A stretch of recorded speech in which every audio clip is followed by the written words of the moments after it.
Welcome to Find Your Shape, a podcast by Lewisburg Plastic Surgery featuring Dr. Alexander Moya, the expert in body contouring after weight loss and inventor of the Corset Body Lift. Hi, my name is Brittany, and I will be your host. In each episode of this show, Dr. Moya and I will discuss the complex world of body contouring after weight loss. Our goal, as with everything we do here at Lewisburg Plastic Surgery, is to provide you with the educational resources you need to make the best decision for your personal situation. You've lost the weight, now let's find your shape. Hello, Dr. Moya. How are you today? Hi, Brittany. I'm good as usual. Good. So I would like to talk about scar management after having surgery. A lot of your procedures end up with literally numerous feet of incisions. They do. Yes. 3 to 5 feet worth of incisions combined. So what do you discuss as far as scar management? Another great topic. Most of the patients, I tell them that if they don't have a history of poor scarring, meaning thick scar, that's the most common, a pigmented scar, there's really not much to, I usually tell them there's not much to do, meaning they could actually just leave it alone and it's going to heal perfectly. Now, most patients don't want to hear that. They want to actively do something, and that's okay too. So for most of my patients, I'll recommend at around 3 weeks, they can start massaging the scar.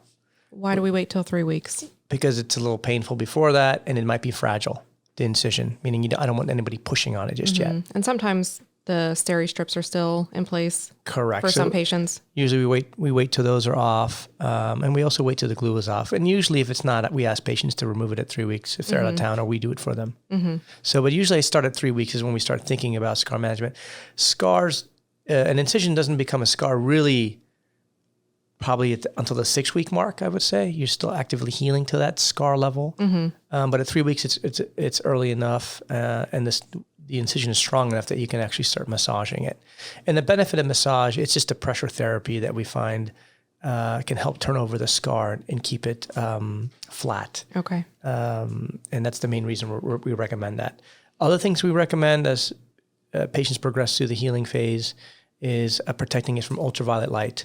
Oh, that's a big one. Very, very big, because the scar is very sensitive to ultraviolet light early on. And it's going to be sensitive until the color in the scar is gone. So scars go from like red to pink, and then they're faded. When they're faded, we say that the scar now is mature.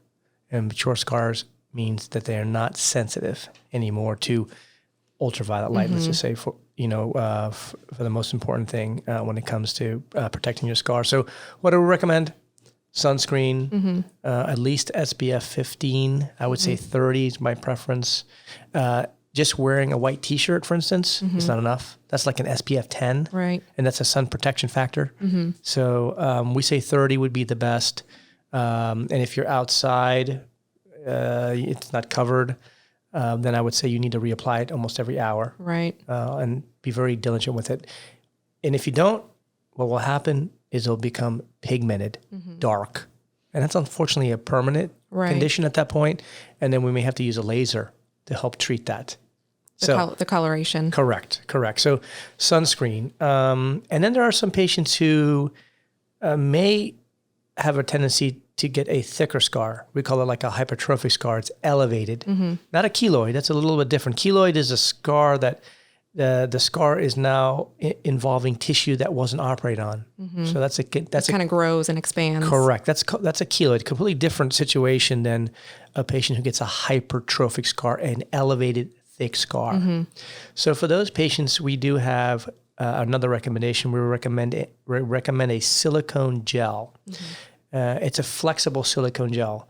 What's nice about that is it gets applied as a liquid, and then it solidifies and it stays on that scar, and it's nice and soft. And so it's kind of like massaging 24/7, basically. Usually they apply it twice a day, light coat, but basically it's something on the scar the whole time. We used to actually have, before that even was available, we used to have little strips of silicone that we would cut into pieces and stick it on the scar, and then have to tape it down. Okay. This is way back. I mean, like, you can see I've dated myself. That was maybe like, I don't know, 15, 20 years ago. Okay. Even. But today, now they have this nice silicone scar gel. And there's many different brands. We even have one that we carry that has another ingredient in it that really helps with hypertrophic scars. Right. Okay, that's awesome. What about scar revision? Like we've had some patients that have had a thicker scar when they've done all these treatments. Still, like after a revision of that scar, still having issues. Anything else that you can do to treat, like any kind of injections? Yes, you can. If a scar is really becoming thick, and other than adding a silicone scar gel, let's say the patient now is symptomatic. What that means is it's itchy, it's painful. Then we can actually treat that symptom by giving him a steroid injection. We call it an intralesional injection, meaning it's within the scar itself. Okay. And then the steroid will break that scar down a little faster. Now that you may ask, well, why don't you use it on everybody? Well, because there's a drawback. If you inject some scars, you just don't know which ones are going to respond this way. They become so thin and depressed. And now the cosmetic appearance is not very good.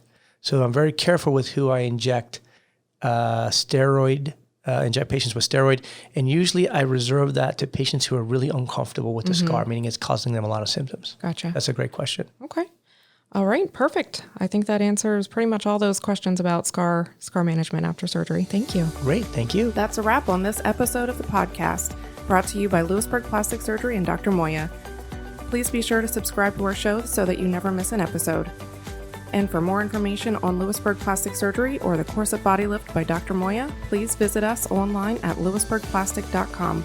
We'll see you next time.